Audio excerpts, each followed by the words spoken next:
Ah, o Salmo 23. Quem não conhece, né?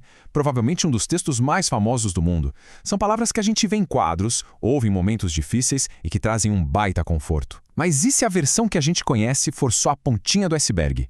E se por baixo dessas palavras tão calmas existir um verdadeiro grito de guerra, forjado no meio da crise? É nisso que a gente vai mergulhar agora. Então, a pergunta é essa aí bem direta. Será que a gente conhece mesmo o Salmo 23? A maioria de nós diria que sim, claro. Afinal, é o salmo do pastor, das ovelhinhas, dos pastos verdinhos. Mas será que essa é a história toda?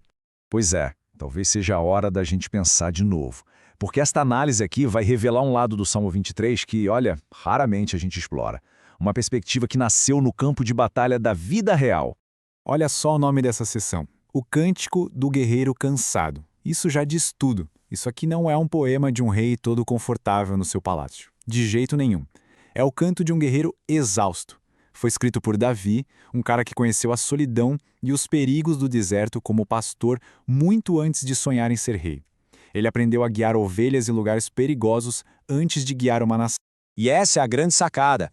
As palavras desse salmo não nascem do conforto, mas da vulnerabilidade, da experiência real de ter inimigos, de atravessar vales escuros, de sentir medo de verdade. Não é teoria, sabe? É confiança construída no fogo, no meio da crise. É algo visceral. E é exatamente por isso que ele fala tão alto com a gente hoje. Pensa aí, para quem está se sentindo ansioso, exausto, ferido, meio perdido na vida, inseguro, ou simplesmente se sentindo cercado de problemas por todos os lados. Para quem vive nessa correria, tentando dar conta de tudo, mas se sente sobrecarregado, este salmo, visto desse jeito, é um verdadeiro mapa para a restauração. E agora a gente chega no coração da nossa conversa. Vamos descobrir juntos 3 verdades que, na maioria das vezes, passam completamente despercebidas nesse texto tão familiar. E são revelações que podem, de verdade, transformar o jeito como a gente enfrenta a vida. A primeira verdade está logo ali no comecinho. O Senhor é o meu pastor, nada me faltará. Automaticamente a nossa mente já pensa em quê? Prosperidade, dinheiro, ter tudo de sobra, mas a revelação aqui é muito, muito mais profunda. A verdadeira falta que a gente sente no fundo não é de coisas, mas de direção. A promessa não é sobre ter tudo, mas sobre ter o guia. E cá para nós, quando se tem o guia certo, o essencial de verdade nunca falta. E olha só como essa mudança de olhar se traduz na prática. Ao invés de correr atrás do vento, a gente começa a cultivar contentamento, gratidão pelo que tem. O resultado?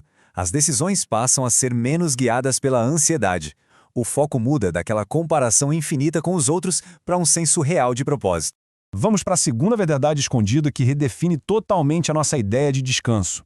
A gente lê deitar-me faz em verdes pastos e já imagina férias, preguiça, parar tudo, mas aqui o descanso não tem nada a ver com inatividade, é restauração.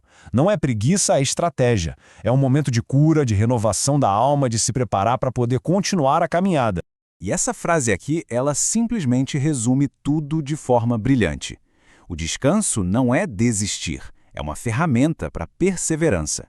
A ideia não é só andar sem parar, é saber a hora de parar para reabastecer as energias.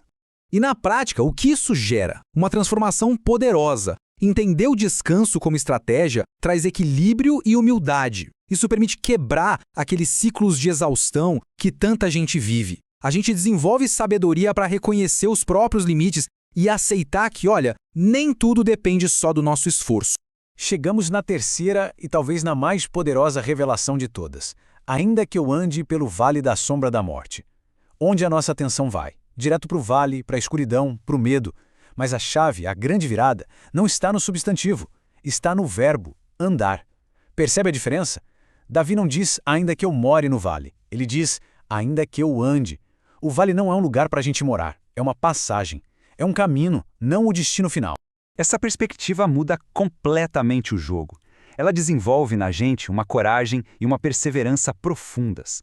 Na prática, isso se traduz em enfrentar as crises com uma visão de futuro, com a certeza de que elas são temporárias.